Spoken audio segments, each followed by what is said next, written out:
بحلم بالعودة عبلادي بحلم افلت خيطان الطيارات كتير عليكون بغرفتي. Ambassadors, mayors, councillors, political and civic leaders, members of the Palestinian community, ladies and gentlemen, good evening. Ahlan wa sahlan. It is my privilege to welcome you all to this special event. We gather on a solemn mood to renew our solidarity and strengthen our unity in the face of indescribable horror and in the face of the ongoing Palestinian catastrophe, their Nakba. When Ambassador Zomlot invited me to open the event, I finally felt officially Palestinian. I think I fell off the Irish embassy email list during the pandemic. So when I got Ambassador Zomlot's note, Mohammed Assef's hit tune, Ana Dami Falastini, really rang true. For the non-Arabic speakers, it means my blood is Palestinian. So I'm not renouncing my Irish, citizenship just yet, but very proud to be associated with tonight. And I wonder now whether we're all beginning to feel a little bit more Palestinian. Do we ourselves see ourselves in the Palestinians? Are our values and our morals also on the line? When I look at the news and social media, though, as a journalist, I see something incredible happening. The world seems to be finally waking up to the Palestinian cause and the Palestinian values and the Palestinian right to life and to freedom.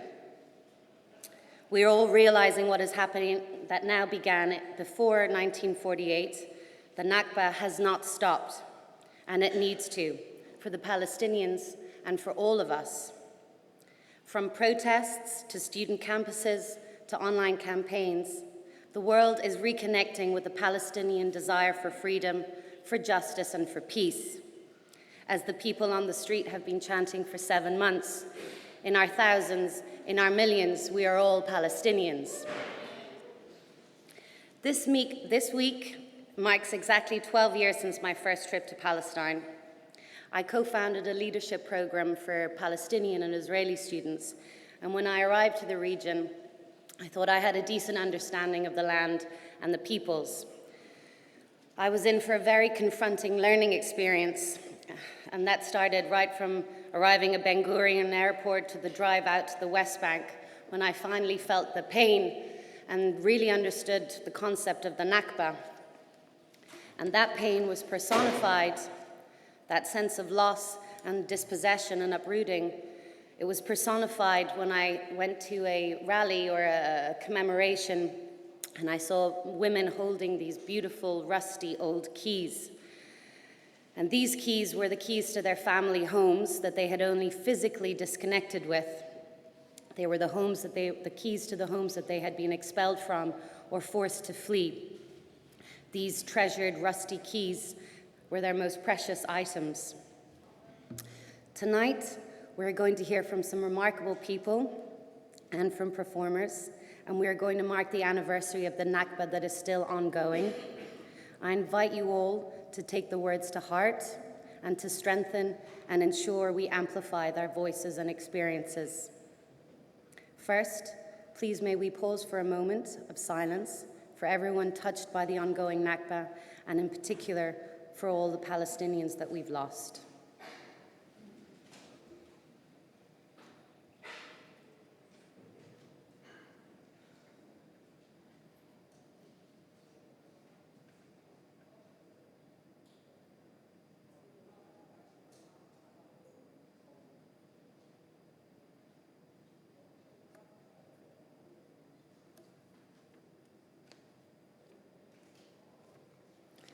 Thank you very much. Ambassador.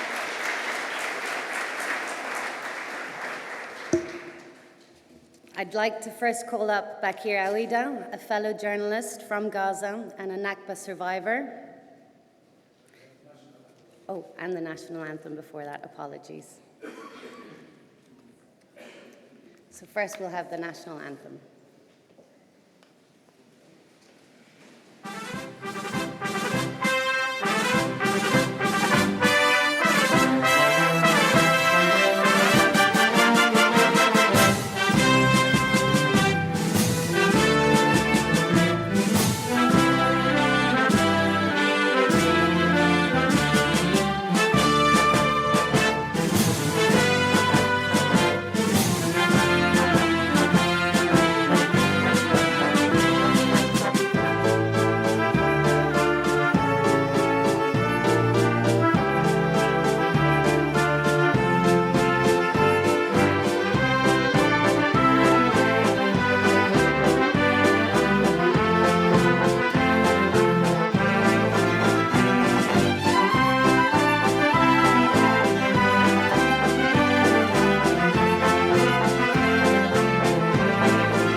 The ambassador would like to say a few words.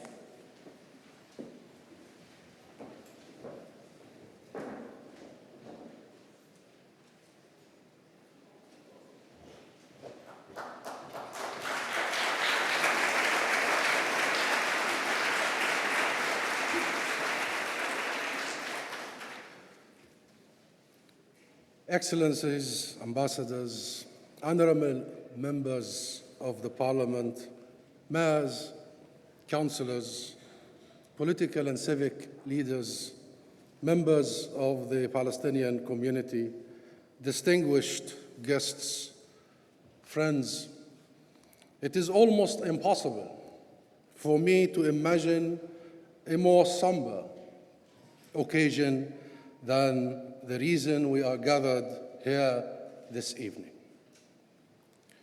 Not only do we commemorate the Nakba after 76 years, during which there has been no redress and no accountability for this mass act of ethnic cleansing. We do so at a time of genocide. We do so at a time when the near fatal blow to the existence of the Palestinian people in 1948 is being repeated in a genocidal assault by Israel on the Palestinian people across occupied territory, but especially in Gaza. Now, I know there are people in this audience, in this very audience, who have lost loved ones, relatives, friends to Israel's genocidal violence. My wife and I are among them. And I know there are people in the audience who have also lost relatives and loved ones in the first Nakba. Allow me to extend my heartfelt, deepest condolences to all here, to all our people, on your behalf. May their memory lives on, and may they rest in eternal peace and power. It has been more than 7 months, my friends, 7 months, where unlike the Nakba, which was carried out in the shadows, massacre by massacre, village by village, town by town, a genocide is being carried out in broad daylight on our screens, unavoidable and unmissable. 7 months during which Israel has killed with abandon, flattened large parts of Gaza, and imposed a famine on 2.3 million people in there. As with the Nakba, the world stands aside. In some cases, countries are complicit. In the vast majority of cases, countries are shocked and appalled, but unable to intervene, undermined at every turn by the actions of Israel's allies at the United Nations.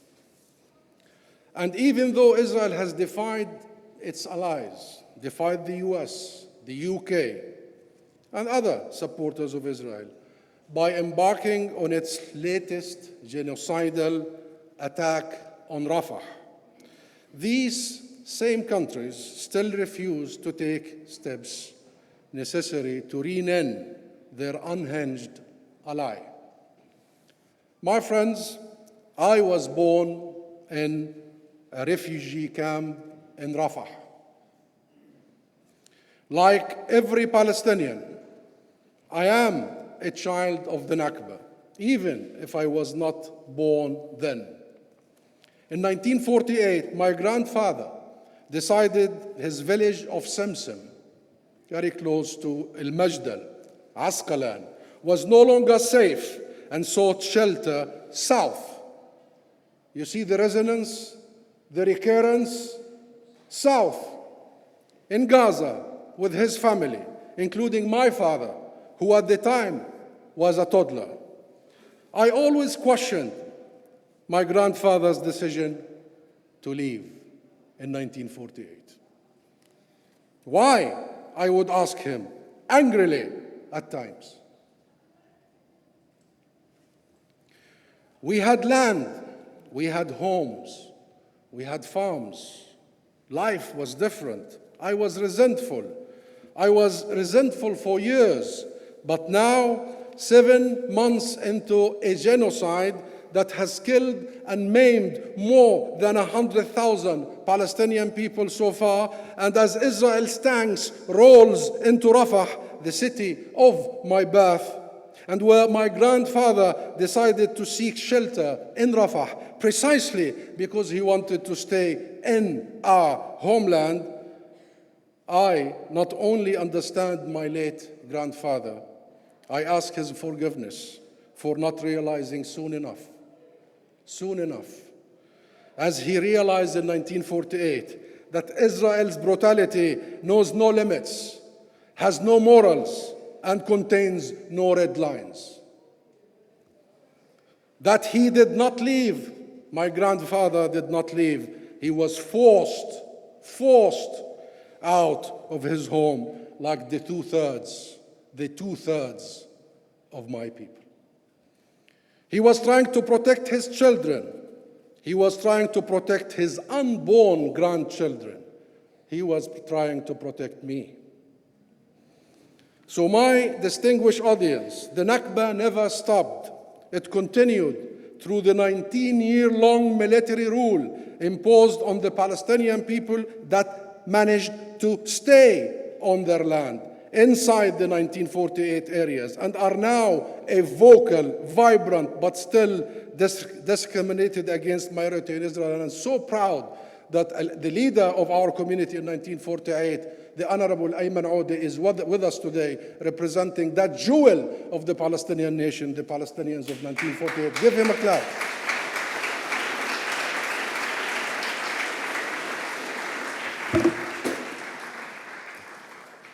I'm not going to pick it up. It continued through the brutal military occupation of 1967. It continued with every illegal settlement built in occupied territory. It continues today, the Nakba, with Israel's genocide in Gaza and across occupied territory. It is an ongoing Nakba. That's why today's event is so resonant. The past is a straight line to the present. A straight line to the present. And the present challenges us all to take action.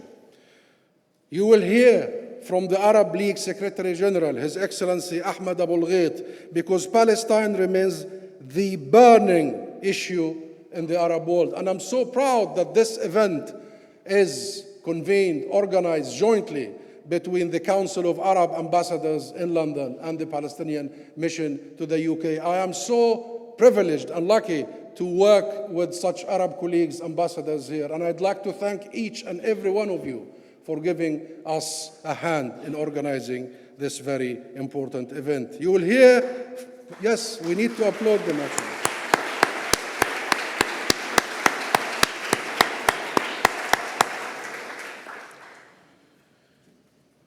You will hear from those who have survived the Nakba in 1948, Nakba survivor. You will hear from those who have witnessed the genocide in Gaza. You will hear from leaders of the Palestinian community here in the UK. And you will hear from our artists and performers, because this commemoration is not just about remembering. It is about defiance.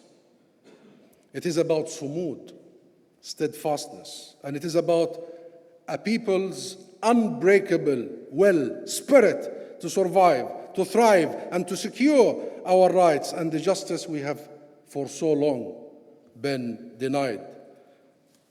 And my friends, the world's eyes are slowly opening. slowly opening. The world is awakening to Israel's atrocities, historical and ongoing. We see this in the overwhelming votes for Palestinian liberation at the United Nations only last week.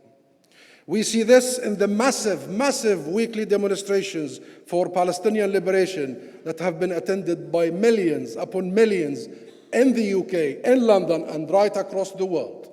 And we must salute the British people here for turning London and Manchester and Cardiff and Edinburgh and all over the place the epicenter of international activism, really.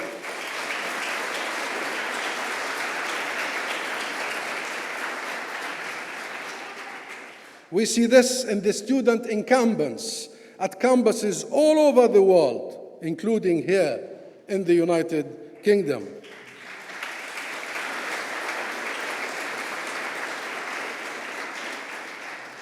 We're a new generation of leaders. Those are the real leaders. They're not students, they're teachers.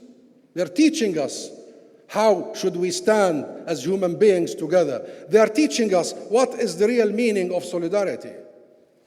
And these new generations are loud, denouncing their institutions and governments' complicity with the Israeli crimes. These countries, and there are many of them, and I see many ambassadors from all over the world, and this is such an honor, especially the ambassadors from Latin America. I see many of you here. Please give them an applause for our ambassadors from Latin America. Thank you.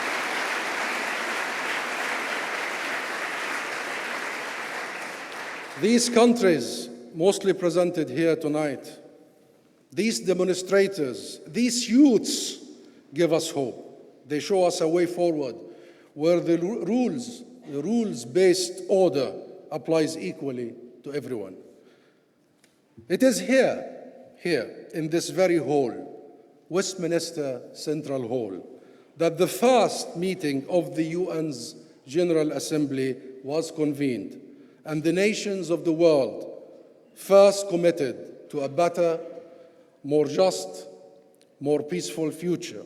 And here I commit to you, my colleagues, brothers and sisters, friends, honorable members, ambassadors, to all the distinguished audience, that we will not accept justice be deferred. We will not accept international law be ignored or selectively applied. We will never give up the struggle for our liberation and return, and we will, all of us, together, in this ongoing Nakba, and embark on a brighter and fairer future. Thank you very much.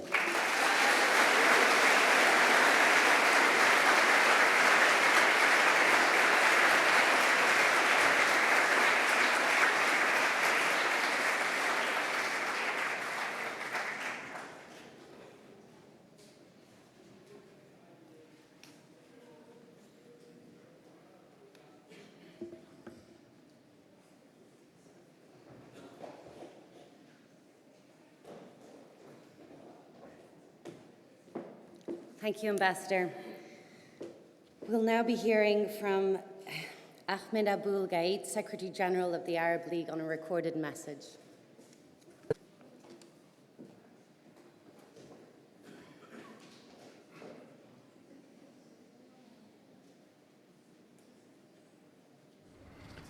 السيدات والسادة، مع بداية العدوان الغاشم على غزة منذ أكثر من 7 أشهر، انتبه الكثيرون إلى أننا نشهد في الحقيقة نكبة جديدة، وأن هذه الذكرى المؤلمة عادت من جديد لتخيم على الواقع الفلسطيني بعد 76 عاما على نكبة 48.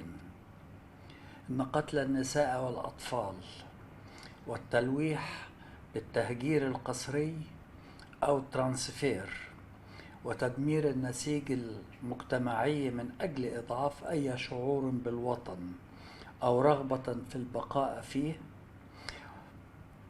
والرغبة الحارقة في الانتقام والاستئثار بالأرض من النهر إلى البحر، كلها كانت أفعالا حاضرة في النكبة، وهي التي منحتها معناها وحضورها، حضورها المؤلم في الذكرى الفلسطينية والعربية. وها هي ذات الأفعال تمارس في غزة اليوم مرة أخرى، مثلما حدث في بقية فلسطين، بقدر لا يقل وحشية أو تجردا من الأخلاق والضمير الإنساني.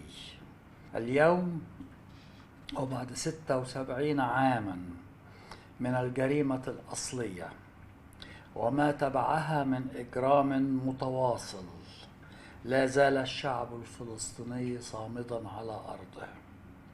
لم يختفي الفلسطينيون من الجغرافيا ولم يخرجوا من التاريخ. وجودهم وصمودهم ومقاومتهم هي أبلغ دليل على أن النكبة لم تكن خاتمة القصة ولا فصلها الأخير، ولكنها ذكرى أليمة في الصدور وتورث للأبناء حتى يأتي يوم نأمله قريب يتخذ فيه التاريخ مساره الصحيح، ويصير للفلسطينيين دولتهم المستقلة، مثلهم مثل كل شعوب العالم التي عانت من الاحتلال زمنا، ثم ما لبثت أن تخلصت منها وانطلقت إلى المستقبل. اليوم وبعد شهور من الإجرام الوحشي والعجز الدولي الواضح عن لجم هذا الإجرام، أدرك العالم كله معنى النكبة. لم تعد هذه الكلمة مجرد رواية في كتب التاريخ، وإنما فعلا متجددا، فعلا آثما ومجرما يتابع وقائعه العالم كله. اليوم استفاق من لا زالوا يحتفظون في قلوبهم بجذوة الضمير والحس الإنساني على فظاعة الممارسة الإسرائيلية التي لا يمكن وصفها سوى بالتطهير العرقي. وأقول أن هذه النكبة الجديدة أعادت الكثيرين لمراجعة مواقفهم من النكبة الأصلية في 48 بعد أن سقطت كل أقنعة الاحتلال وانكشفت أهدافه الحقيقية، والتي تتلخص في خلع الشعب من أرضه وعقابه بالقتل والتجويع والتشريد على تمسكه بالأرض والاستقلال. لقد كشفت النكبة الجديدة في غزة كل ما عمل الاحتلال على طمسه من ذكرى النكبة الأصلية، وفضحت زيف كل رواياته وحججه العرجاء وأكاذيبه التي طالما سعي لإقناع العالم بها لتبرير طرد السكان وتأسيس الاحتلال واضطهاد الفلسطينيين. نقف احتراما لكل شهداء فلسطين، نقف احتراما لصمود الشعب الفلسطيني، ننحني في خشوع لكل أم فقدت الابن أو الزوج، ونقول أن الاحتلال بإمعانه في الإجرام والوحشية لن يمنع بزوغ الدولة الفلسطينية المستقلة. أن الصمود الفلسطيني الأسطوري والتضامن من أحرار العالم وكل أصحاب الضمير هو ما يمنع مخططات الاحتلال من تنفيذ نكبة جديدة في القرن 21. وإذ نحيي اليوم ذكرى النكبة التاريخية بكل ما تنطوي عليه من آلام، فإننا نتطلع إلى يوم قريب يعيش فيه الشعب الفلسطيني حرا كريما آمنا في دولة كاملة السيادة والاستقلال. شكرا جزيلا لكم.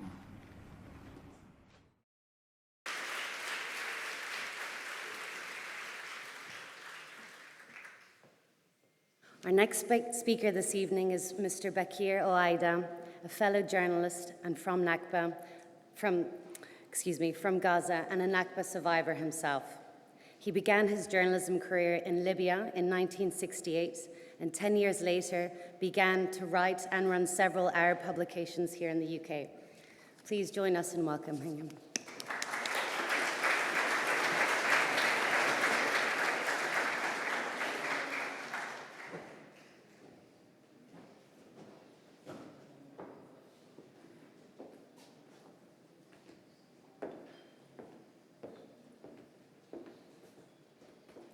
Thank you very much, Your Excellencies.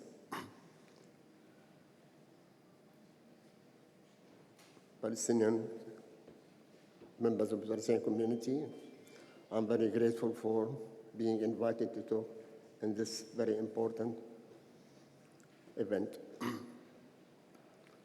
I'm 1 year older than the Nakba. I was 1 year old when my family left Beersheba, and I'm here. I'm still here.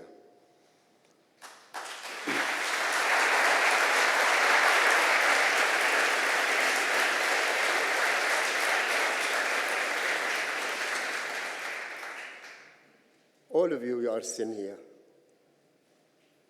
Is it ongoing Nakba? Yes. The simple answer is yes. Did it have to be an ongoing Nakba? No. The answer is no. Simple answer is no. If there was a real justice in the world, if there was a real international will to give the Palestinian people their right to return to the land they were uprooted from, and to make peace with the other people, the Jewish people. We, the Palestinian people, we never, ever wanted to have any problem with our neighbors, the Jews. The Jewish people were our neighbors. There were even some families married from the Palestinian, Muslim or Christian to Jewish families. If there was a real will and wish to achieve peace, and that piece of land in the world, it would have happened. But there wasn't. Does that mean that there is no hope? No. There must be a hope always. And the hope will always come from the will of the people. I couldn't add to what His Excellency Dr. Hussam just said about the survivor. And if we are saying the Nakba is ongoing, the ongoing Nakba, also we have to remember that the great survivor, successful survivor story of the Palestinian people is ongoing and will always be there. If there are here scenes of misery, of Palestinians who are homeless, the great survivor, success survivor story of the Palestinian people also should be remembered that all over the world there are Palestinians who are succeeded, who are members of parliament, members of governments, who are heading universities around the world, who are excelling in arts, in poetry, in science, in NASA. This is another ongoing survival. The Nakba has produced the Palestinian people, the Palestinian will to survive and to stay. I am called in the program here, thank you, a Nakba survivor. There are 15 million Palestinians around the world now. They are all Nakba survivors. The 15 million Palestinians, they are all Nakba survivors. every Palestinian, every successful Palestinian around the world is a Nakba survivor. In short, we should, because I know there are other friends and speakers behind me. In short, it's time that the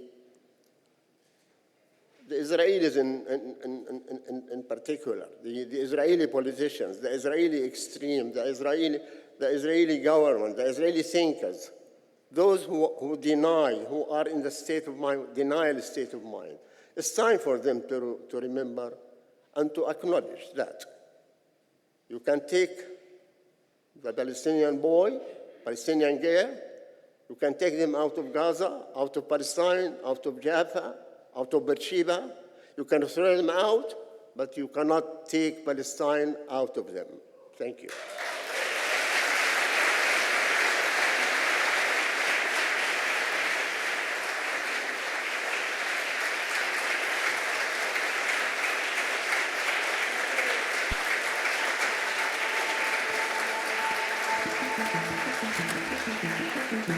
In 1945, emerging from the horrors of World War II, the nations of the world had united to establish a new rules-based order. No longer would war be a lawless undertaking. No longer would armies be allowed carte blanche to kill, starve, and dispossess civilian populations. No longer would wars of conquest be tolerated. And in 1948, in Paris, the United Nations adopted the Genocide Convention, the world's first human rights convention to make illegal the vilest of atrocities in a spirit of never again. Elsewhere in 1948, however, after decades of brutal British colonial rule was replaced by the rampant violence of Zionist militias, Israel was established on 78% of Palestine, after the ethnic cleansing of 2/3 of the indigenous Palestinian population. It is impossible to overstate the centrality of the Nakba, or catastrophe, in the Palestinian experience. Hundreds of villages and towns were overrun and destroyed, with dozens of massacres committed, killing thousands of people. And for the 850,000 that were forced to flee, there would be no return. Zionists had presented the idea of a Jewish state in Palestine as the perfect solution for a people without a land, for a land without a people. A patent lie, but a catchy slogan nonetheless.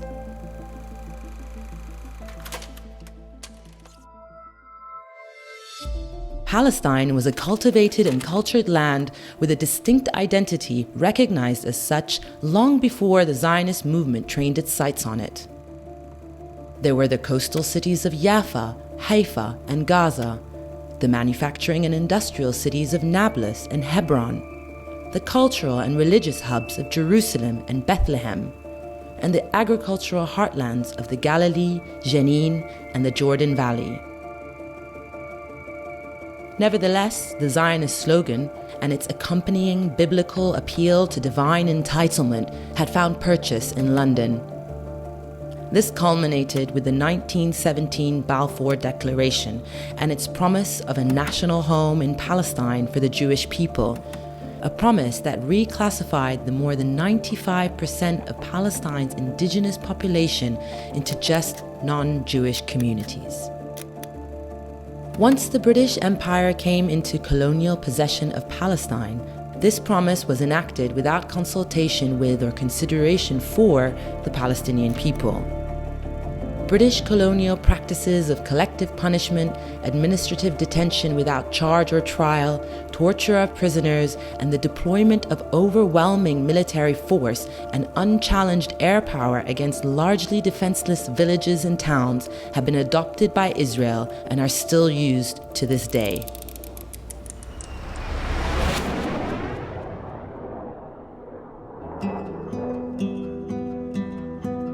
Now 2024 is a pivotal year.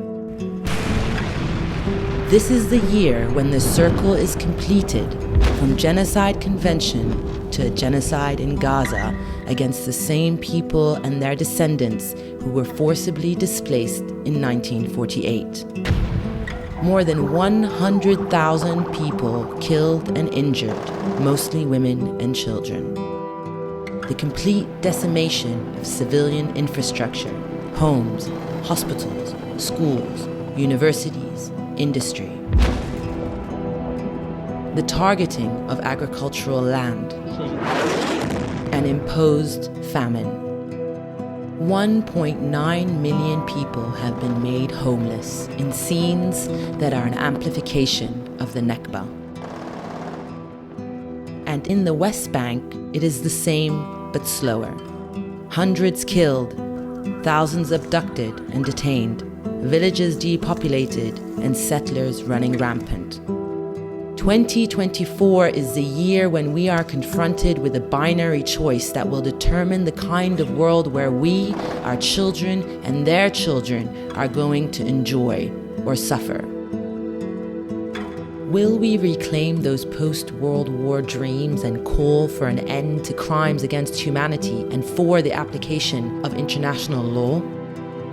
Or will we continue to stand on the sidelines and watch a genocide unfold before our eyes, pacified with new verbal gymnastics that seek to redefine occupation, military aggression, and apartheid as self-defense?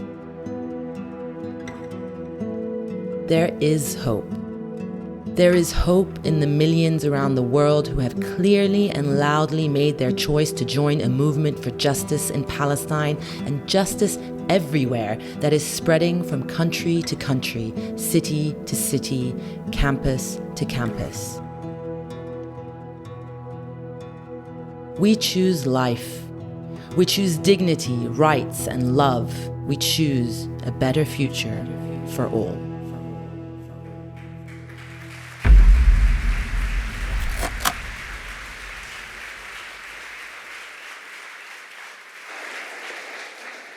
Joining us next is the Honorable Ayman Odeh, a Palestinian leader, lawyer, and politician in Israel. He is the head of the Joint List, a united slate of the four main Arab political parties there, and is currently chairman of the Arab-Jewish Hadash Party in Parliament. He's here to share his very unique perspective.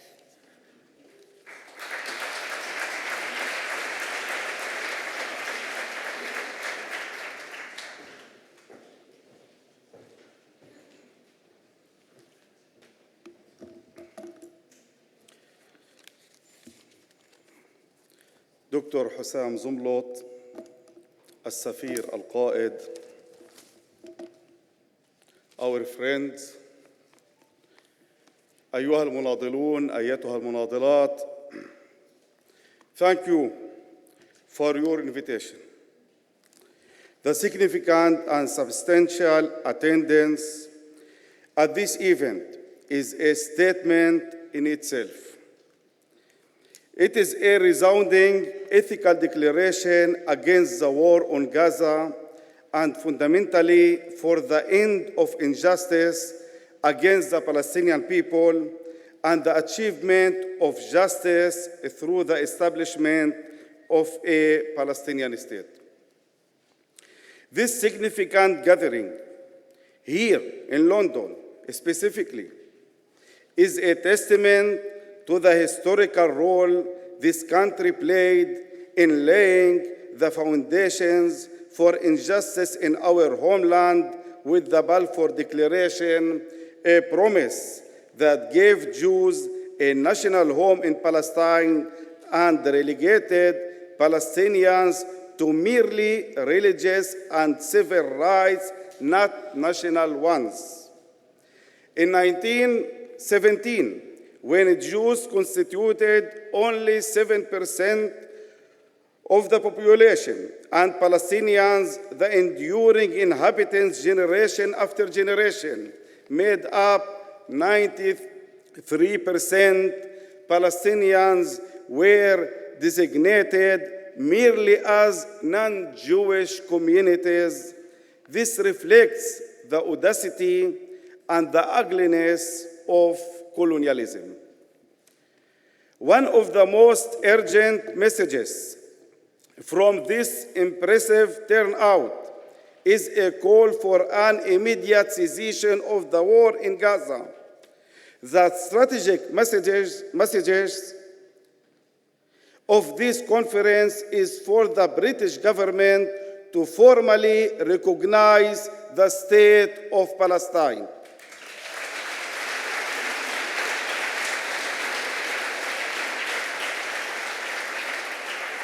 I will share a personal meaning of the Nakba with you. I am a son of Haifa. In 1947, we were 70,000 Palestinians. By 1948, we had dwindled to just 2,000. Where are my uncles? Where are my aunts? Where are my parents' friends?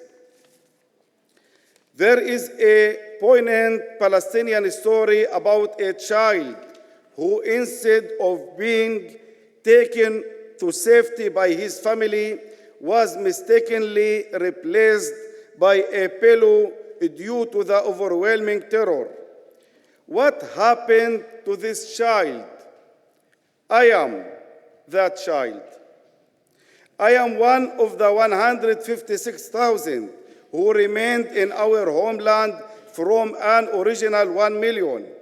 An oppressive military rule was imposed on us. The vast majority of our lands were confiscated, and laws of racial superiority were enacted. Just last week, the government demolished 47 homes and a mosque in Wadi al-Khalil village in the Negev and Nakba. They imposed an educational curriculum designed to make us forget our origins and our cause. They enacted laws specifically to prohibit the commemoration of the Nakba and the raising of the Palestinian flag. Allow me to be clear. I do not respect these laws nor their creators.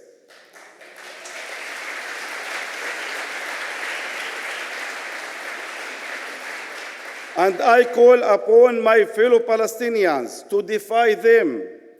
In the face of curricula and all attempts to distort our national identity, I declare with all my strength, even if faced with death, we cannot deny our deep-rooted origin. We are a living, conscious, and active part of the Palestinian people.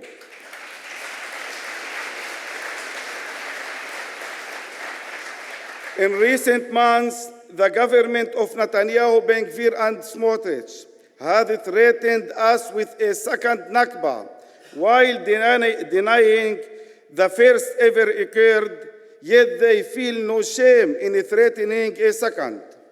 While what is called the center-left in Israel discusses democracy, they seem content with our Orwellian reality where some are more equal than others.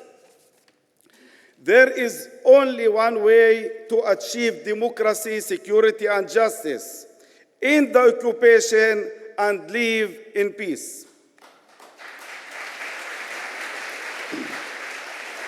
Recently, I sought to know the status of the Israeli archives and discovered that 99% of the archives, especially those of the Shin Bet, Mossad, and the military, have been completely closed to researchers for nearly a century.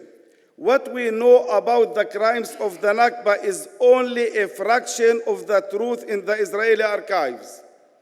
I made inquiries to understand why, but their response was silence. But let me tell you, we the Palestinian people know all the stories of the Nakba and the crimes against our people from our parents.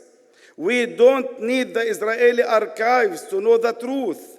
The archives don't hide the truth from us. They hide from the younger Jewish generation They know that a conscience will awaken among broad sections of Jewish youth when they learn the true extent of the crimes committed against the Palestinian people. On October 7th, there were actions that are simply unacceptable.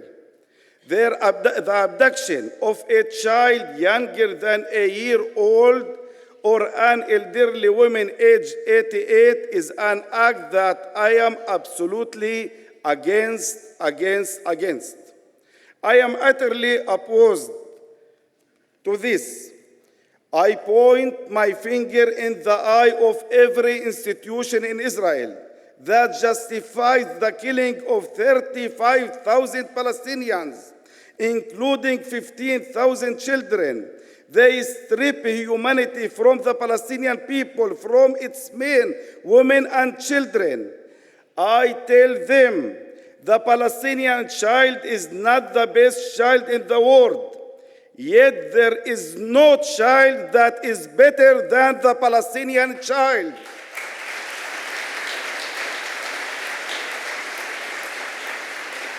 Every child, including Palestinian children, has the right to live in safety and peace within a sovereign democratic state. The State of Israel, established by a United Nations resolution, which called for two states, cannot become a legitimate and normal state without fulfilling the second part of the resolution, the establishment of a Palestinian state. We propose an ethical alternative to the Israeli society. Due to historical developments, two peoples have found themselves in our homeland. The only solution is to respect the national rights of both peoples and to live in peace, stability, and security. Some are stuck in a culture of death, but we insist on promoting a culture of dignified life for all.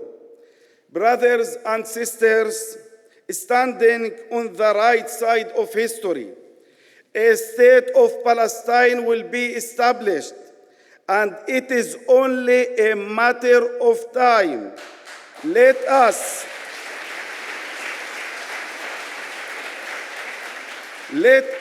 work together to shorten this time.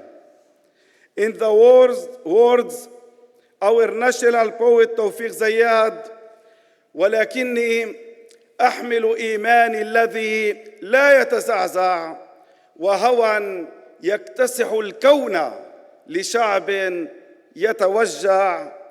I carry with me an unshakable faith and a love that sweeps the cosmos for a people in pain. Thank you.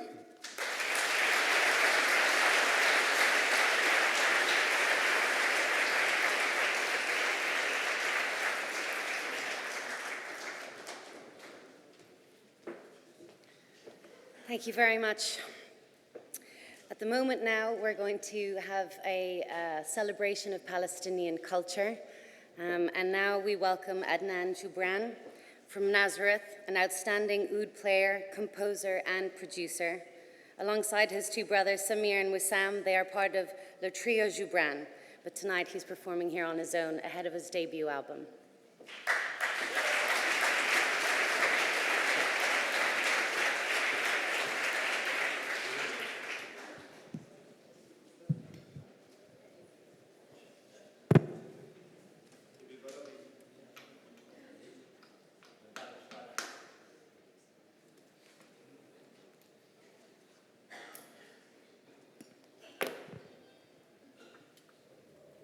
Masal khair, good evening. Your Excellency, doctors, it's a big pleasure and honor to be here. And I'm not used to hold this mic to speak, especially after such words, precious words. But at the same time, I believe to start healing If I had to speak one day more than play, I would. I always close my eyes and play. But today, if I had to look in your eyes, I would. If I had to play without my brothers, I would. If that could stop something or start something better, I would. And I would say that each one of you, each one of us, is a survivor. Survivor now today is a big thing.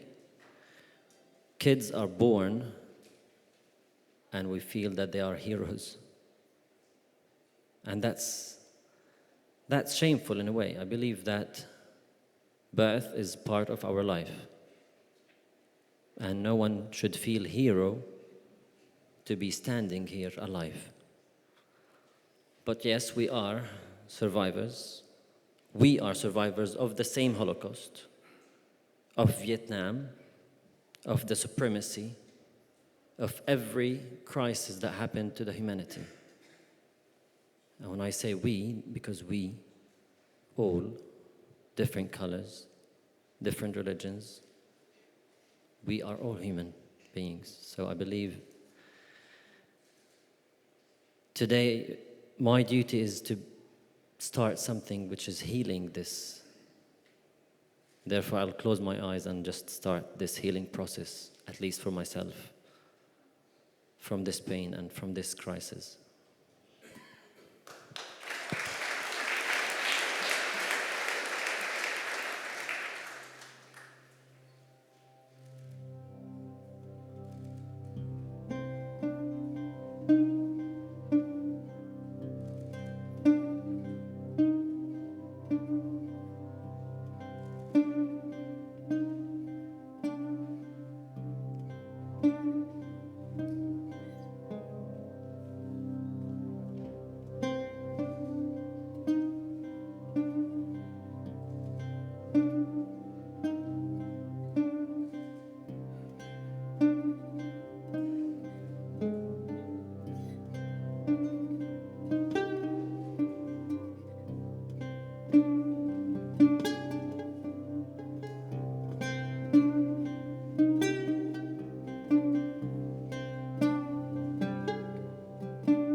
Thank you very much, Adnan. That was incredibly soothing. Thank you. Next up is a fellow Irish and Palestinian actress, writer. We have here Sarah Akha, and she's going to be reciting the story of my family.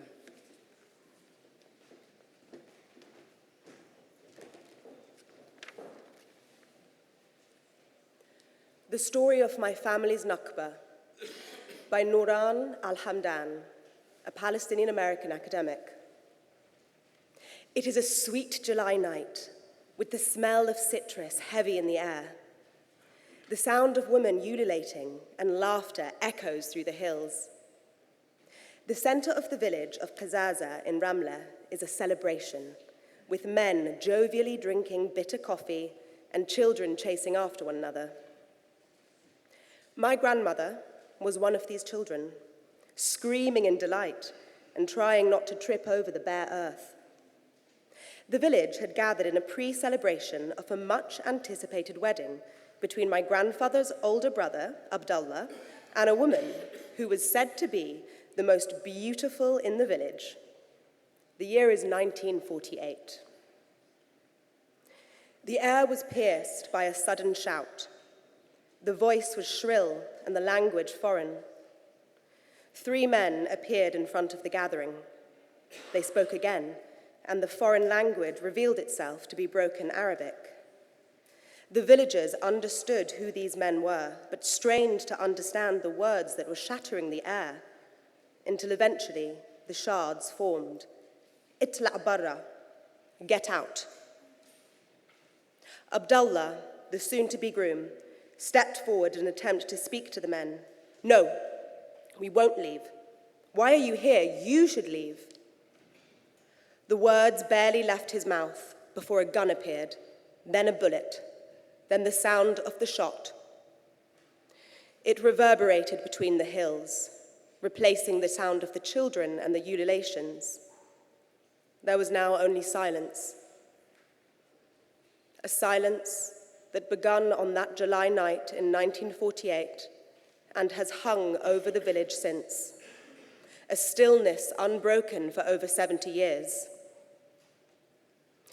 I learned that the story of my grandmother's Nakba was part of a broader campaign to empty the Palestinian cities located today inside of Israel. I was sitting with my grandfather in the courtyard of his home in Amman, the smell of jasmine and citrus and peaches from his garden intoxicating him with the memories of the past. He told me the story. I had never seen my grandfather cry before. He shrank into a boy who had just witnessed his older brother be shot by the Haganah on the night before his wedding. How strange it is to see the events that defined the lives of 3 generations of my family as a mere paragraph in a book. How strange it is to discover that your family's lived experience is considered merely a footnote on the pages of history. We are not a people confined to the pages of history. The Nakba is not a catastrophe that is contained in the space between paper and ink. Abdullah was buried that same night. The people of the village had no time to mourn.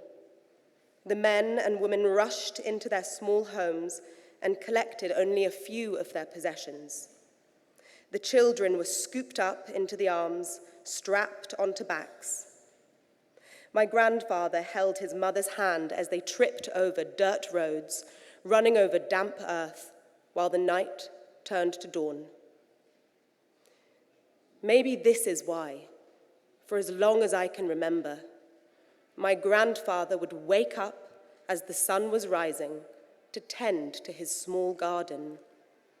He would dig down to the roots of the few olive trees and water them with special care. He would mist the branches of the peach trees with a spray bottle, as if perfuming them. Every morning, living the morning that he should have lived as a child in his village.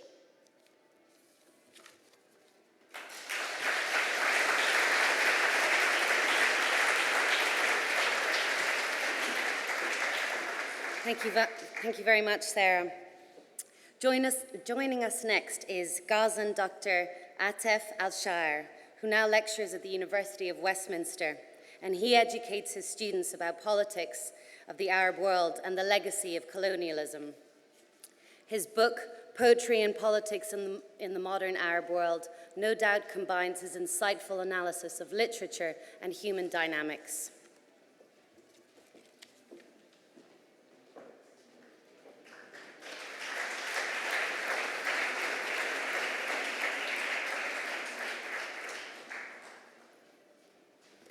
Thank you so much, and good evening to everybody.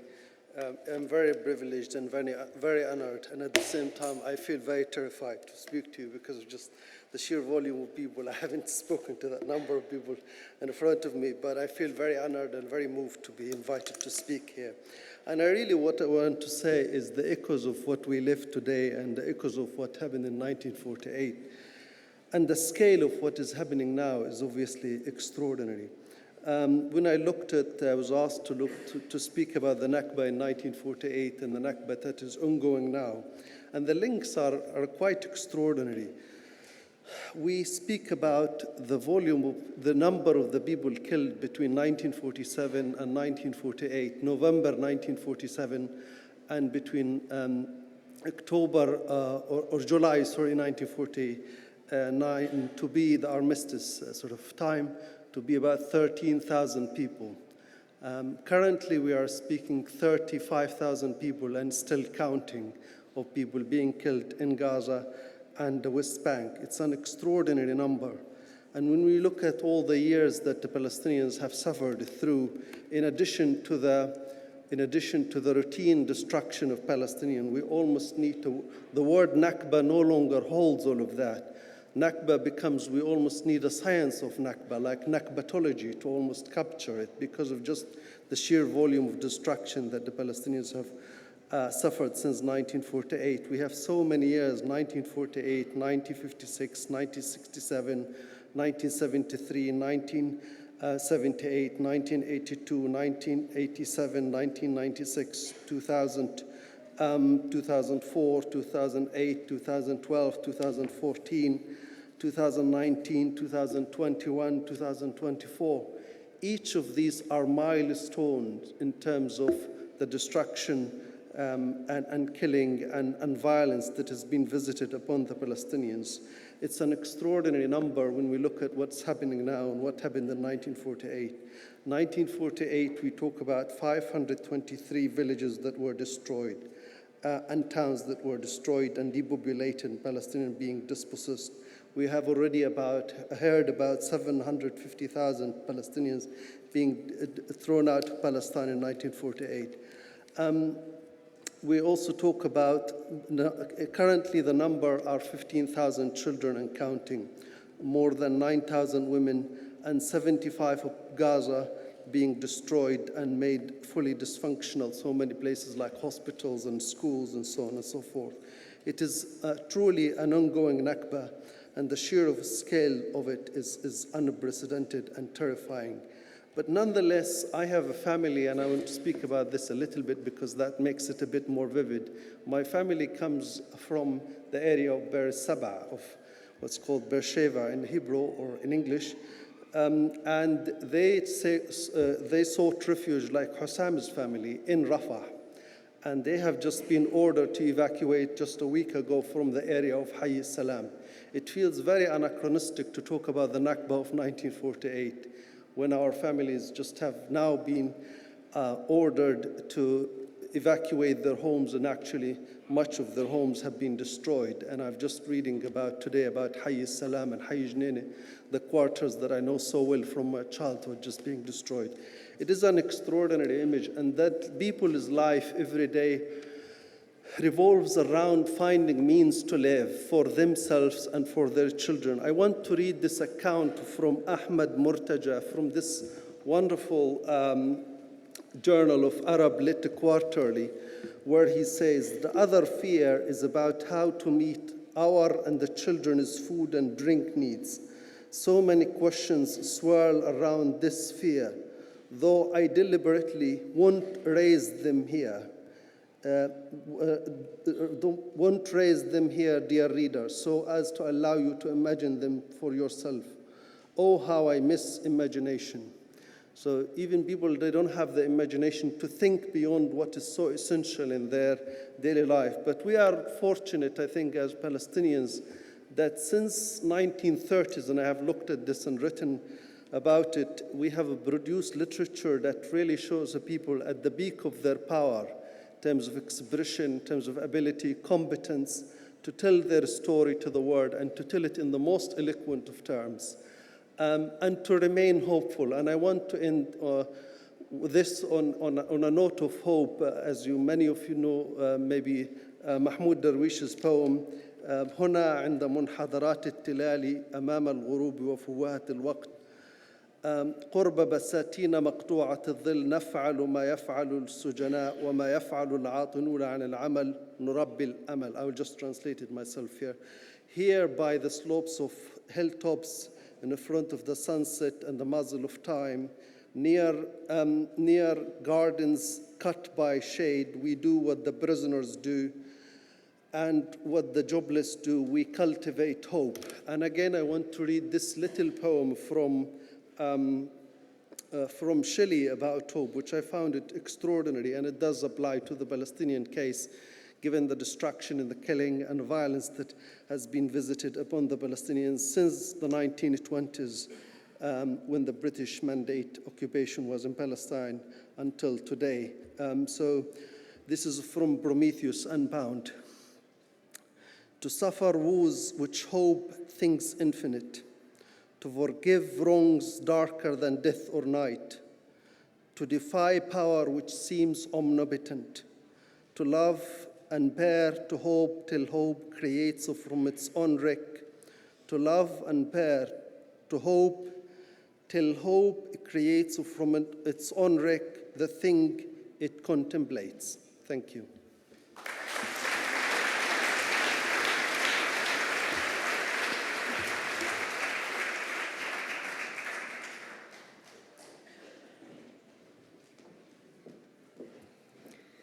Thank you, Dr. Al-Shreyer, for your insight on the poetry.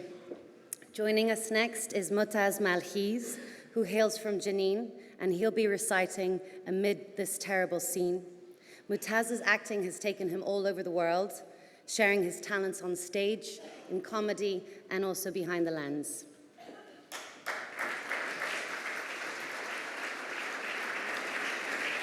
Hello, good afternoon.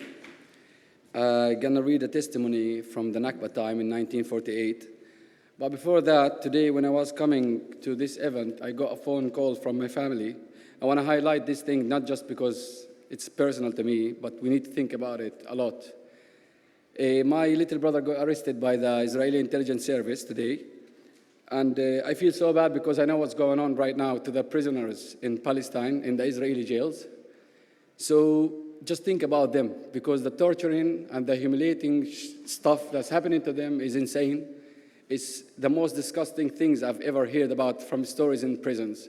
So just keep them in your mind. Thank you.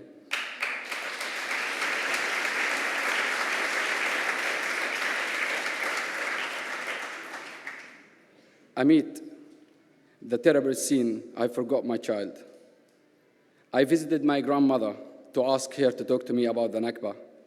I was worried that might hurt her to remember these terrible events, but she told me, between the chaos of war and the chaos inside me, I forgot everything and I left.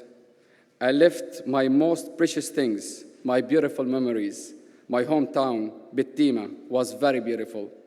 The morning sunrise, for the first time, the sunrise was strange and lonely. My eyes did not sleep for a single moment that night, and the sound of the knocking on the door in this morning was a warning that it's all over. I only remember the sound of the cries of the children and the woman mourning over the murders. Amid the terrible scene and the chaos of the catastrophe, I forgot my child indoors. I returned almost paralyzed with fear that they might have taken him or killed him, or maybe the house had collapsed on top of him because of the bombing. I arrived at the house and found him crying alone. I picked him up and fled the house. As my grandmother spoke, I cursed the Nakba and the occupation. I was walking on a rough road with my family, friends, and neighbors. We stayed homeless, for our soul was stolen from us. Our homeland was gone. A young boy walked in front of me, and I could see the sadness in his eyes, with dirty hair and mud-covered face. He was looking left and right, not knowing where he was. "Where is your mother, baby?" I said. "My mom went to heaven, and I stayed with my dad," he replied. Many children lost their beloved ones, either a father, a mother, or a brother or a sister. Their bodies remained buried in the ground, and yet we are not allowed to stay. I cursed the occupation again. I remember that we walked for long hours, feeling tired. Our feet and bodies were tired, but eventually we reached to Gaza. That was in 1948. People stayed in the camps with nothing for many months until the United Nations came to help the people. The irony, to give them homes. This was the story my grandmother told me, her Nakba. I cursed the occupation one more time, kissed my grandmother on her forehead, and told her that we will return in God's willing. Thank you.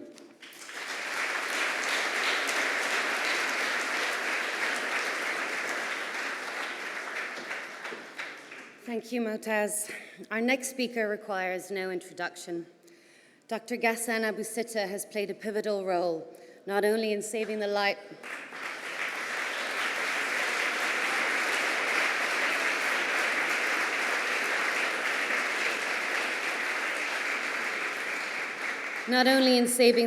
of many people, thousands of people while he was there in Gaza, but of his returned work.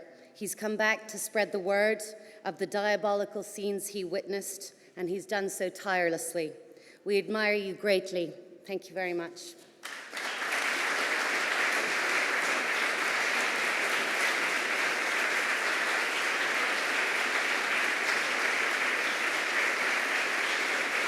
Thank you very much. Thank you.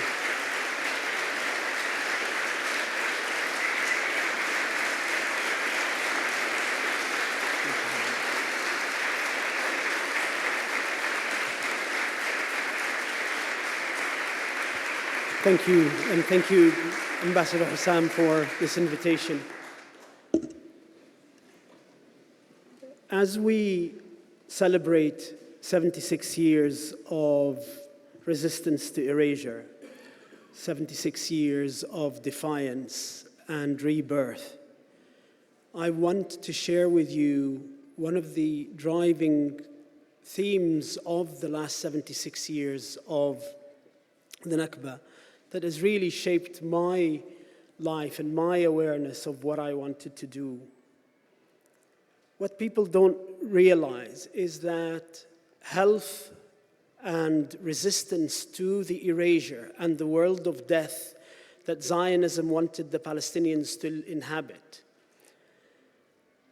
Palestinians stuck to health, the provision of health care, from the very early 50s as part of that resistance.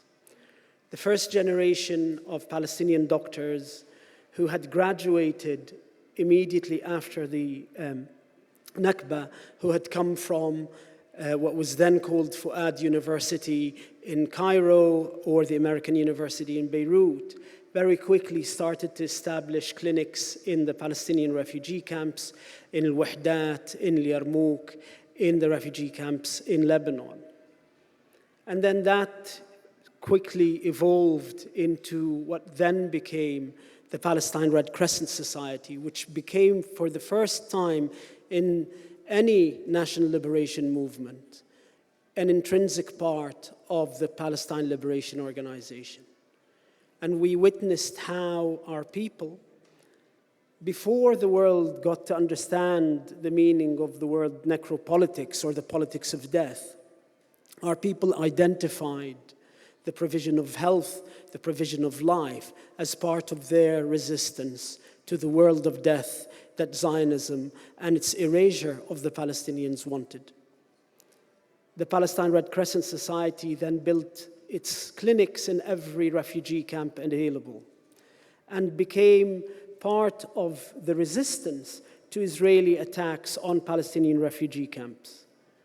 And we saw how in South Lebanon, in the refugee camps in Beirut, even in Syria and in Jordan, that resistance through the provision of healthcare became an intrinsic part of our resistance to the logic of elimination of Zionist settler colonialism. During the siege and the massacre of Tal al-Za'atar, what emerged are the stories of the doctors who chose to stay with their people and defend them.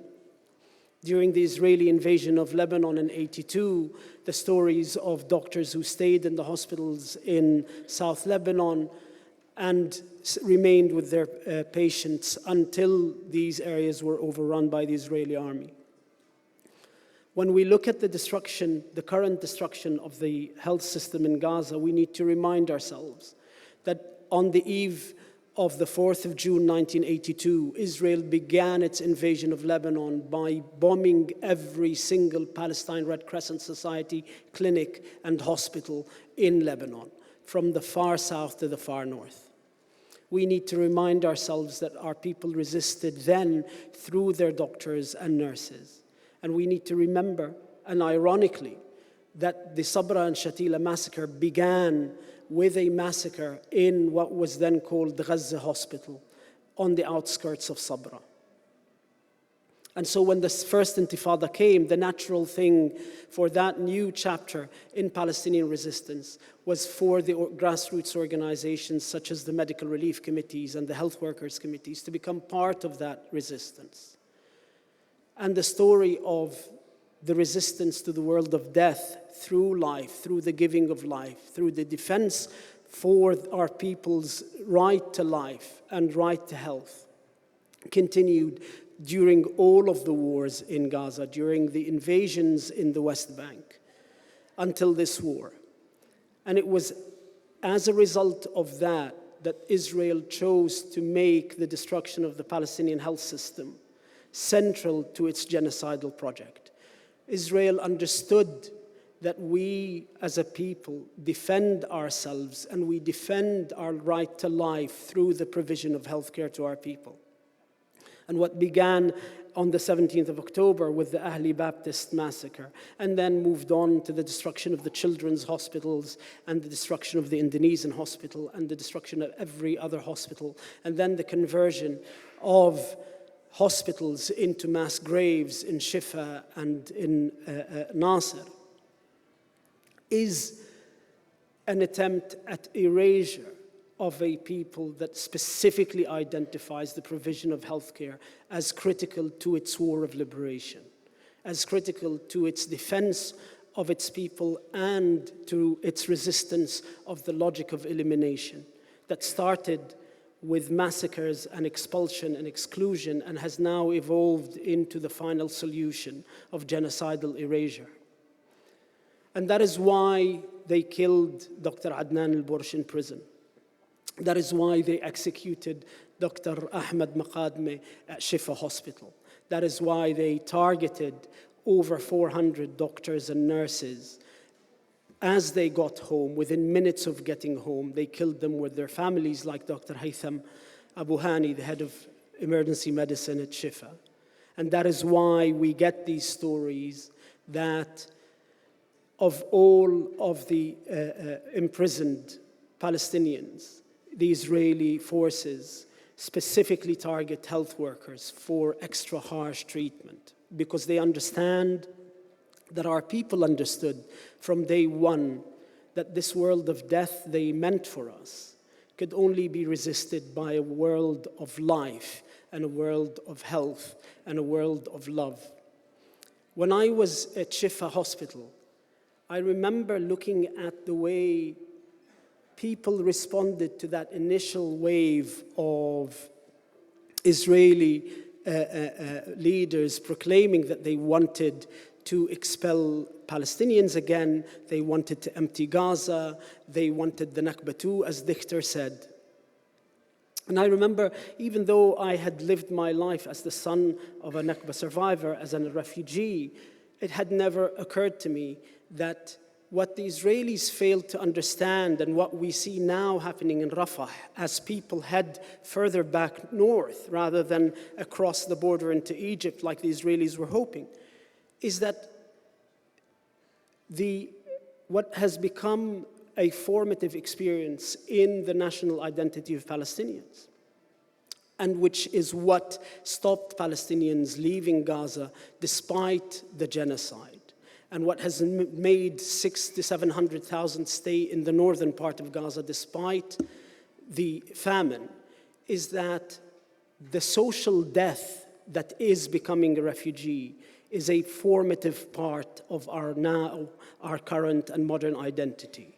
We understand, our people understand, that when you become a refugee, you die forever, and your children will die with you forever. And for generation, that death that never ends, that social death of becoming a refugee will never end. And that is why people have stayed, despite the massacres, despite the bombing. And every time the Israelis try to hem them into Rafah, so that at the final push they can push them across the border, our people go back further north because they understand that it is when you die physically, as one of my patients told me, you die once. When you become a refugee, you die every day for 3 or 4 generations to come. So as hard as it is, we are here to celebrate a people that refuses to die. Thank you very much.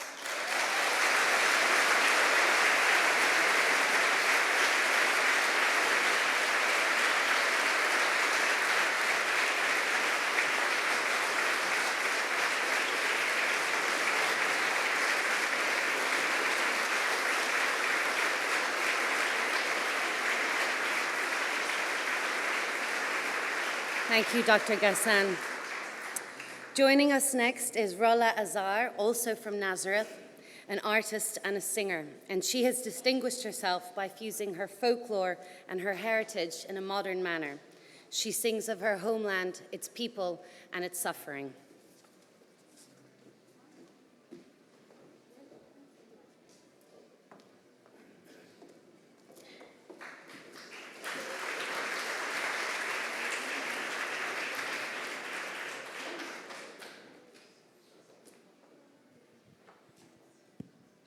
Good evening.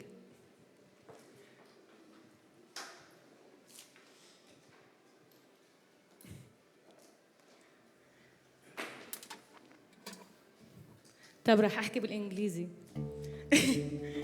So this song, or this way of singing, was invented by Palestinian women and mothers.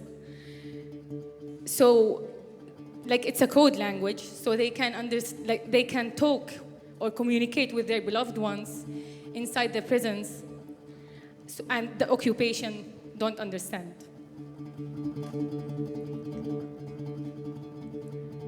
يا طالعين عيني للجبل يا مول الموقدين النار بيني لليومن يومان عيني للهنا يا روح ما بدي منك لكم خلعة ولا لا لا لا بدي زنار بيني لليومن يومان عيني للهنا يا روح ما بدي منك لكم خلعة ولا لا لا لا بدي ملبوس بيني لليومن يومان عيني للهنا يا روح إلا غزالي للذي جويني لليكم محبوس بيني لليومن يومان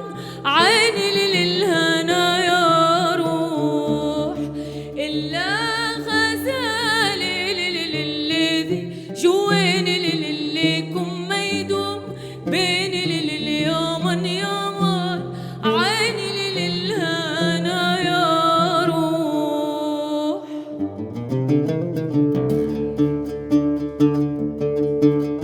وين الساوند؟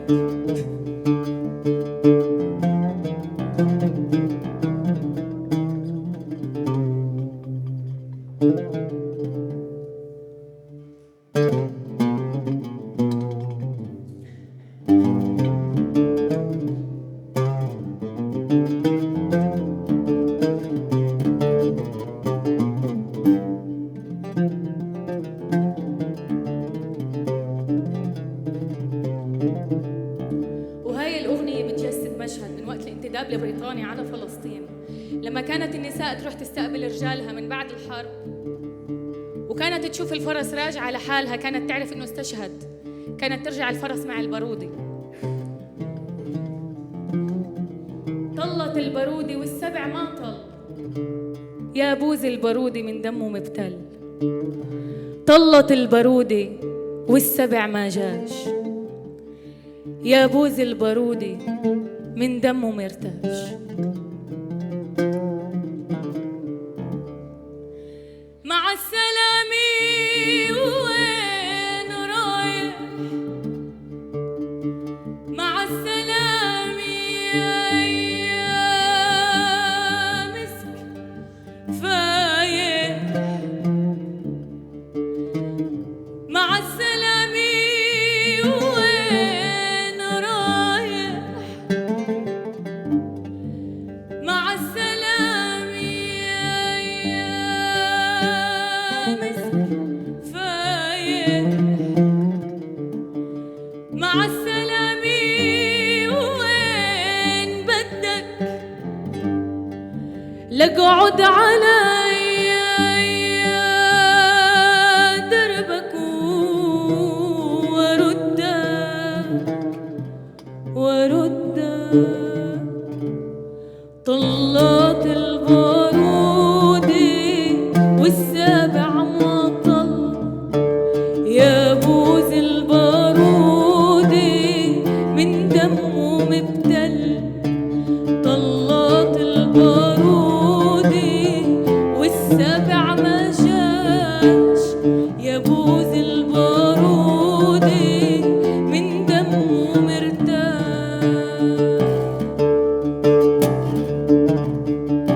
يما ودعيني قبل ما امشي يما ودعيني قبل ما امشي ما تدري بعثراتي وين امشي يا ايدي المراكب يا ايدي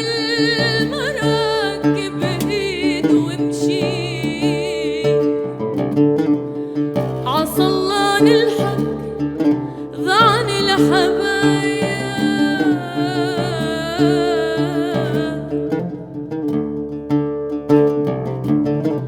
حمرا يا أصيلي وين رحتي فيه لباب السرايا بعلمي تركتي ما بيني وبينك سلسلة ووادي وين رحت غادي يا عز أحبابي شكرا.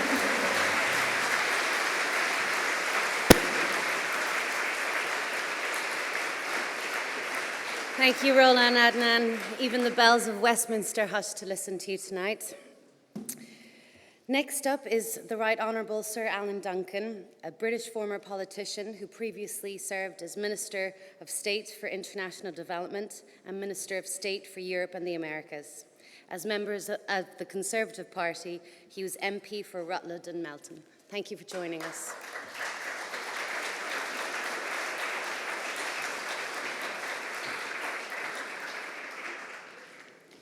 Your Excellencies, my friends,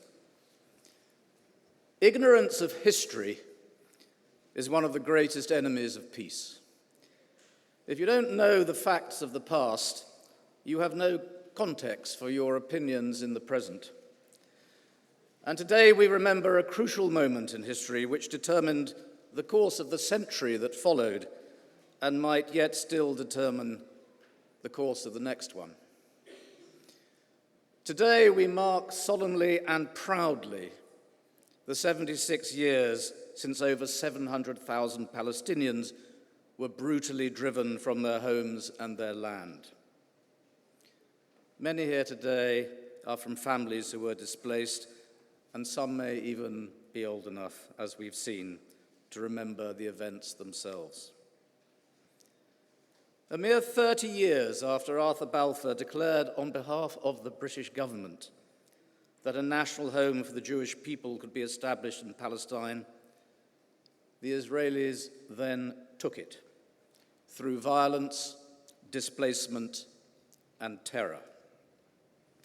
It left the other half of that declaration unfulfilled, and whereas Israel became a nation, that same recognition has been denied to Palestinians. The creation of Israel rendered Palestinians stateless. It left a people pushed out of a new country and not allowed to have one of their own. By what right do any other actors, be they governments, organizations, or armies, say that Palestine is to be forbidden its own statehood? The UN decided that Israel was to have that recognition, and since 1948, Israel has been and is Israel. It's a country, and nobody should deny the fact.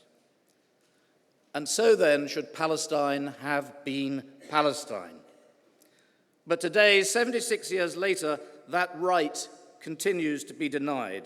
And it's not just because it hasn't happened, it's because it has been thwarted and blocked so that it could not happen. Israel established its own country, but ever since, it has been denying Palestinians their rights, their land, and a country of their own. But the United Nations, which granted Israel its statement, is the same United Nations which has declared that Israeli settlements in the West Bank are illegal. International law is international law. You cannot just pick and choose the rules you wish to obey and ignore the ones you don't.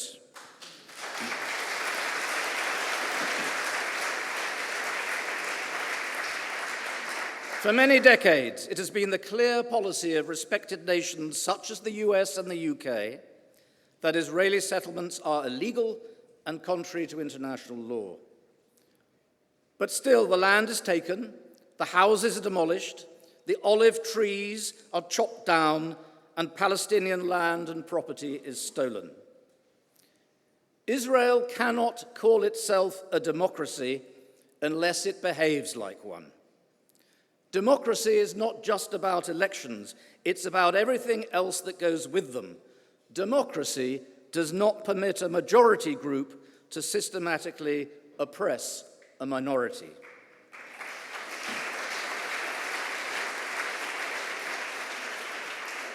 No self-respecting democracy should consider itself such with the sort of extremists who sit around the cabinet table of Netanyahu. And no proper democracy should allow its army to protect illegal settlers as they violently attack Palestinians, take their property, and even steal aid destined for those facing famine in Gaza.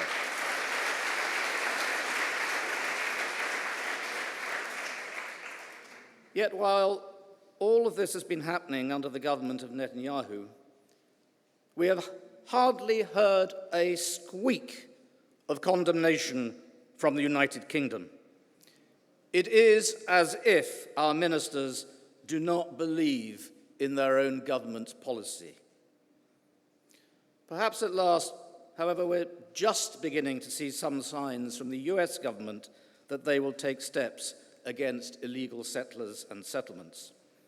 Maybe at long last, there is some hope that the double standards applied to Israeli misconduct and Palestinian rights will be corrected.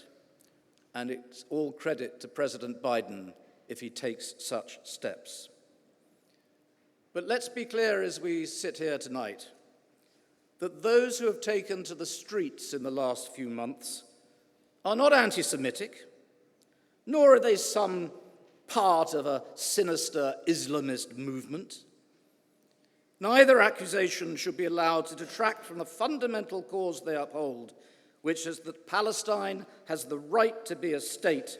Indeed, many are Christian, and it's their holy land.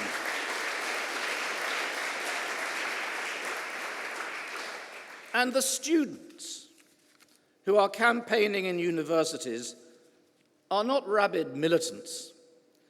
They are filling a moral vacuum created by inadequate politicians.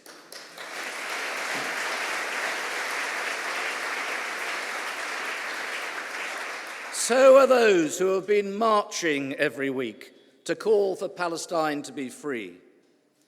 All must do so free of anti-Semitism and free of violence or vandalism, but they should proudly march on.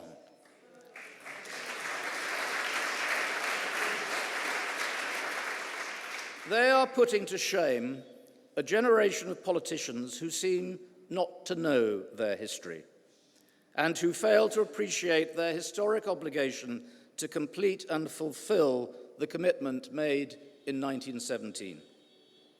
So as we've heard, the Nakba of 1948 is a process that continues even now. Some say the atrocities in Gaza today is a second Nakba, and many Israeli leaders are promising it will be. But in truth, it has been a continuous story of Palestinian dispossession and expulsion at the hands of Israel with international complicity. If ever any good was to come out of the violence of those first 2 years during 1947 to 49, it should have seen the creation of both the State of Israel and the State of Palestine, who for the last 76 years could have been living side by side in peace and prosperity. Instead, after being granted its statehood, Israel has always pushed for more. And the Permanent Five of the United Nations must now confirm what the wider UN has called for. Palestine should be recognized as a state, and in the meantime,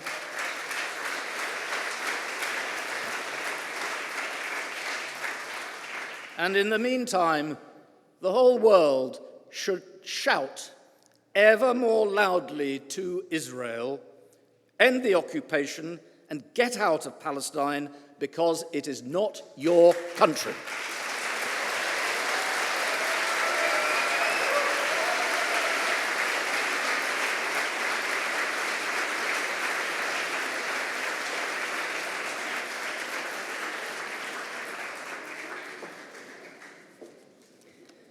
Thank you, Sir Alan, for using your voice and your influence.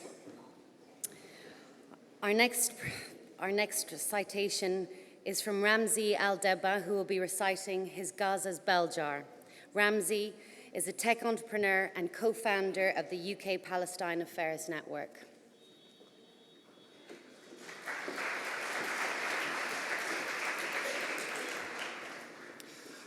Thank you for hosting me here today. Today I'll be reading a piece written by Malak Hijazi, a 23-year-old Palestinian comparative literature graduate living in Gaza City in the north of Gaza. The piece is called Gaza's Bell Jar and was written on the 18th of April, 2024. To note, the imagery and experiences reflected in this piece mirror those of the Nakba 76 years ago and exemplify the ongoing Nakba taking place in Gaza today. This is also taking place to differing extents across the West Bank and Palestinian towns and villages across historic Palestine to erase our presence, culture, and identity.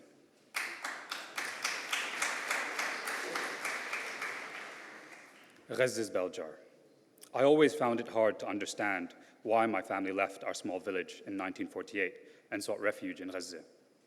No more. In the past 6 months, relatives, though not my immediate family, have been forced to relocate from house to house several times to escape Israel's genocidal violence. It was like a new Nakba. Our circumstances seem to replay the black and white images on the website of the UN Agency for Palestinian Refugees, UNRWA, except we carried mobile phones and laptops.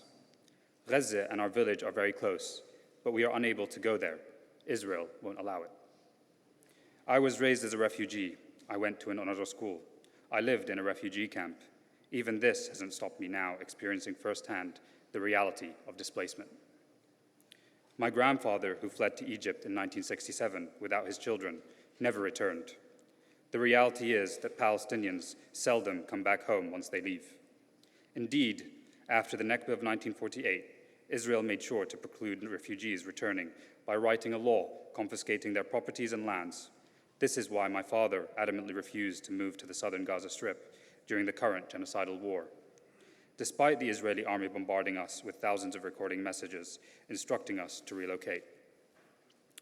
Many of our neighbors did migrate southward. During this war, I developed a habit of working out who had left their homes from those who had stayed, based on their laundry lines. The Abu Mahmoud family, for instance, left their clothes hanging out, yet they had relocated. Rubble is everywhere, with bombed and burned houses and schools full of displaced people who have no homes. Garbage litters the streets alongside hungry cats and decomposing bodies. The market is nearly empty. People are angry and hungry. Sometimes I take long minutes to remember what the place was like before the disaster. Other times I get lost on my way back home. I gaze out the non-glass window, just a frame covered with nylon wrap. It's a window in our partially destroyed house. I gaze out the non-glass window, just a frame, I observe our neighborhood with cars plastered and piled up like rusty metal. Nearby lies a house, the owners of which burned to death inside when a shell struck their home. I stare at the debris once more, scattered clothes, papers, utensils, all shattered dreams, big and small. It's been over a month since the people in the nearby house were burned. As a child, I used to wonder how people dared to live next to a cemetery. But now, surrounded by such destruction, it seems all too familiar. Sometimes I question why I insist on staying here, despite the uncertainty and scarcity. But Gaza City is my home. Why should we be forced to leave against our will? How can it be acceptable to let people starve or make life impossible until they feel they have no choice but to flee? To give you a life in the day, and so here is how my day unfolded. I woke up at 5:43 a.m. I listened to the news on the radio, because there was no internet. I brewed a cup of tea without sugar. The tea wasn't enjoyable. I read some of Sylvia Plath's novel, The Bell Jar. I caught the end of the news hour. I ate some bread with a drizzle of olive oil and za'atar. I sat by the window, listening to our neighbor Amrami's accounts of various flour bag massacres. Once, she said, the Israeli army compelled trucks to run over wounded men.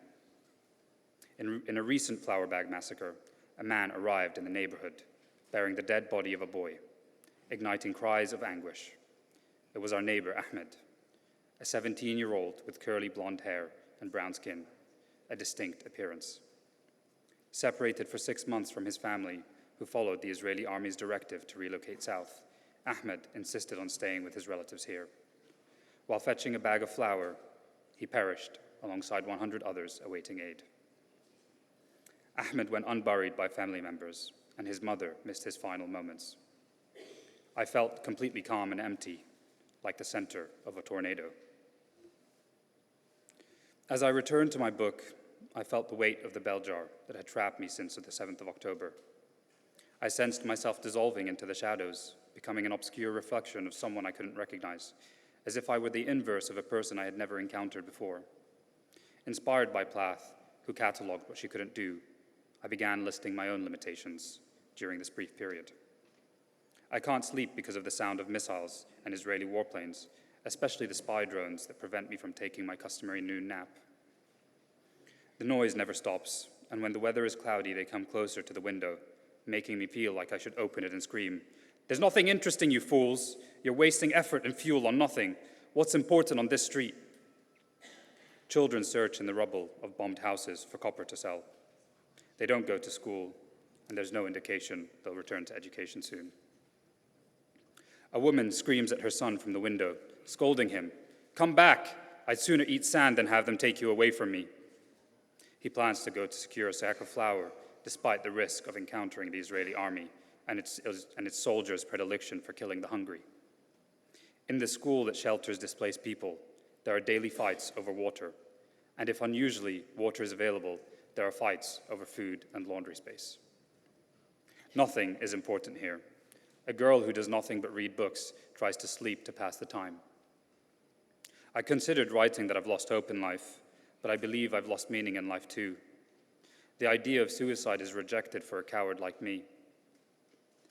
War presents tempting opportunities for death, yet I don't desire the slow demise it offers. I seek a quick end, like a needle prick.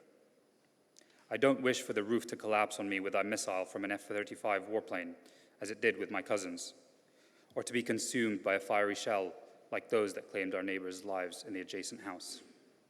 Nor do I desire a random bullet from a quadcopter to maim me like my mom's friend, son, or to render me brain dead without actually dying like our neighbor. The available modes of death seem equally unappealing.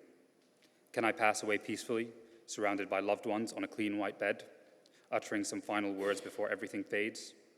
Such a peaceful end appears impossible. I contemplate Israel's objectives, perplexed by the indiscriminate bombing. In the quiet solitude of my partially destroyed home, surrounded by the remnants of a life now shattered by war, I find myself reflecting on Sylvia Plath's poignant imagery of the bell jar, where the world seems blank and motionless, like a bad dream. As I gaze out at the desolation beyond my window, I can't help but feel the weight of despair. But amid the devastation, there is a flicker of resilience that refuses to be extinguished. It is the same resilience that has sustained my family through generations of displacement and hardship, the same resilience that keeps us rooted to this land, despite the constant threats to our existence. Thank you very much.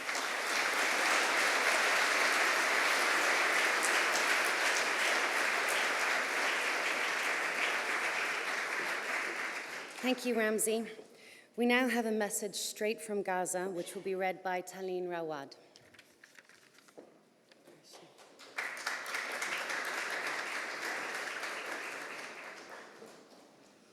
This is a poem written by a Palestinian poet and writer, Khalida Jum'a. We were playing hide and seek. My dad told me to hide, and he would count to 10, then search for me. I hid in the car, didn't hear my dad counting, so I started counting to know when he'd finish and start searching for me. Since I was still 6, I continued counting to 100, not knowing what comes after. I then counted another 100 and another 100, but my dad didn't appear. It seems he's searching for me somewhere else, so I assumed I've won the game. But what are all these military tanks and all these soldiers? My dad didn't tell me anyone else who had joined the game. I'm scared.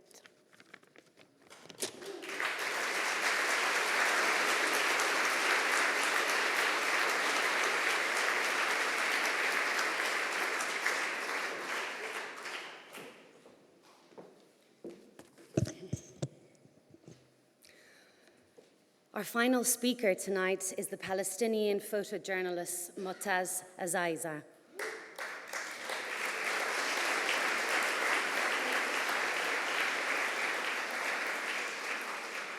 Motaz's images have haunted us all for the last 7 months, and I think he's done a remarkable, tireless job in being able to bring the message from Gaza straight into our living rooms, onto our phones, and straight into our nightmares. Thank you very much for joining us.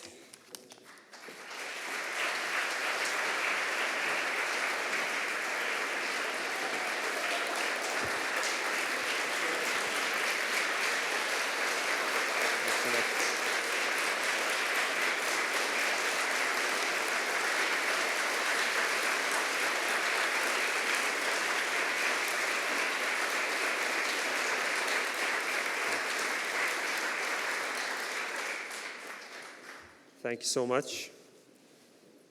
Mr. Ambassador, Your Excellency, thank you so much for this invitation. I'm so glad today to be here. And at the same time, I'm so sad for my country and my people. I don't know, most of you knows me after the genocide, but not all of you know me before. I used to be the photographer of the beauty of Gaza, not the destruction of Gaza. I was always fighting with my camera to make beautiful pictures from my hometown. And once of time, all the beauty I captured is gone.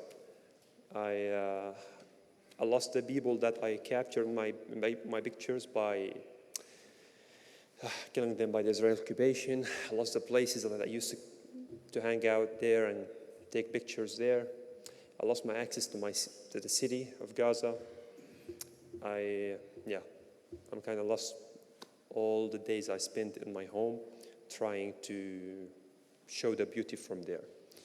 I'm young, I'm 25 years old.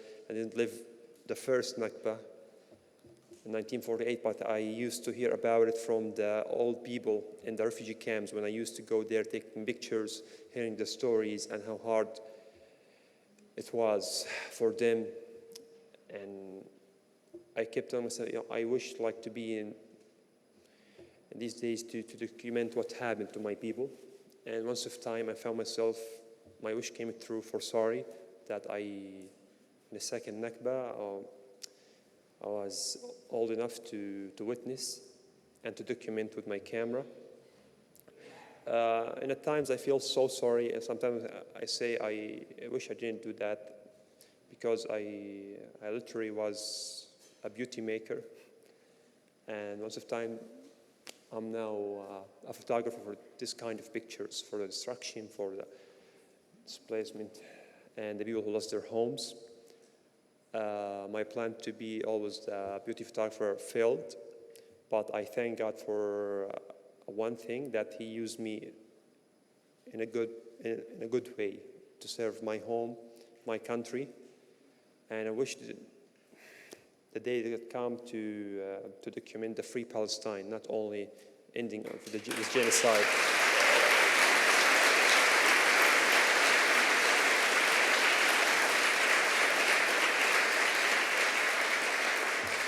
So thank you so much.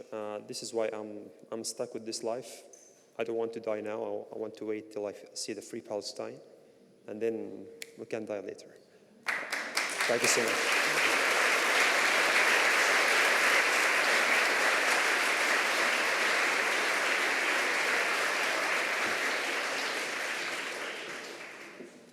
Power to you, Motaz. Before our last performance, I'd like to thank you all very much for joining us tonight. I think the word of the evening is symbolic of the Palestinian spirit, and that is perseverance. Let us all persevere. Let us all feel galvanized by our speakers and by the artists, by their brilliance, by their activism, and by their truth. It's my particular delight tonight now to introduce you to Omar Kamal, a singer and composer from Nablus and a friend from many years ago. Omar began performing and singing from the tender age of 5 and has a whole repertoire of his own, but tonight he's singing Mautini.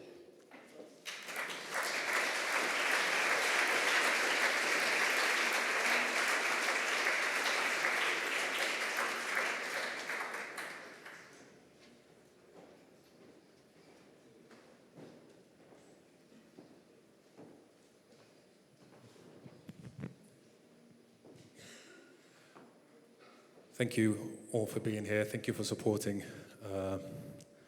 Dr. Hassam, Your Excellency. Thank you very much for inviting me. And we will, it's my honor and privilege to end this evening with a timeless national anthem for Palestine, for the Arab world, and for everyone that strives for freedom. Please.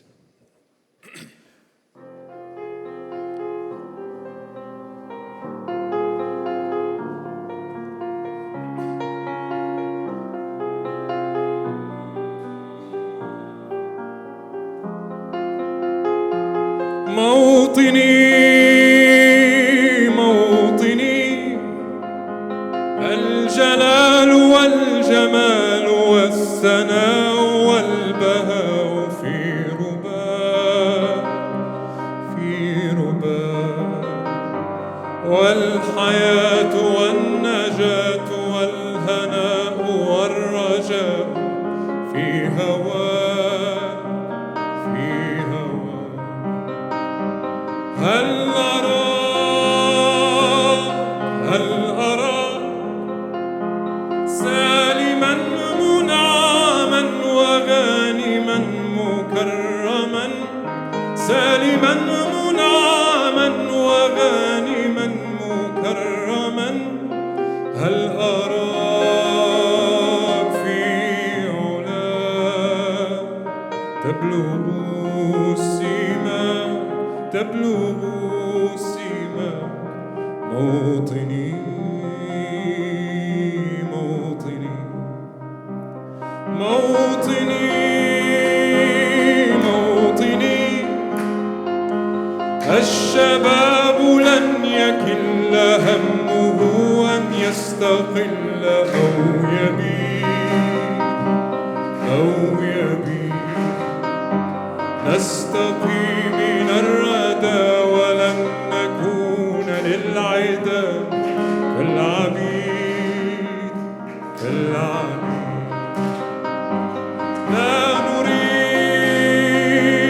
لا نريد ذلنا المؤبدا وعيشنا المنكدا ذلنا المؤبدا وعيشنا المنكدا لا نريد بل نعيد مجدنا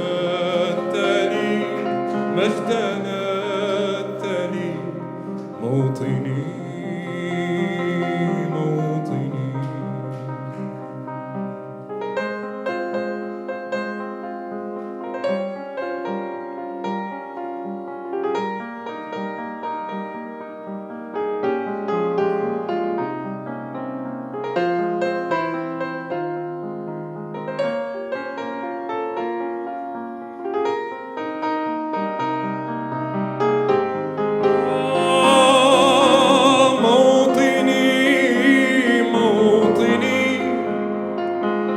الحسام واليراع لا الكلام والنزاع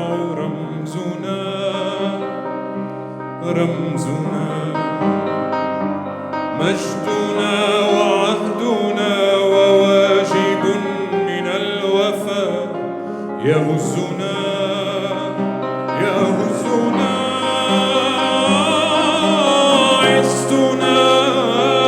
عزنا غاية تشرف وراية ترفع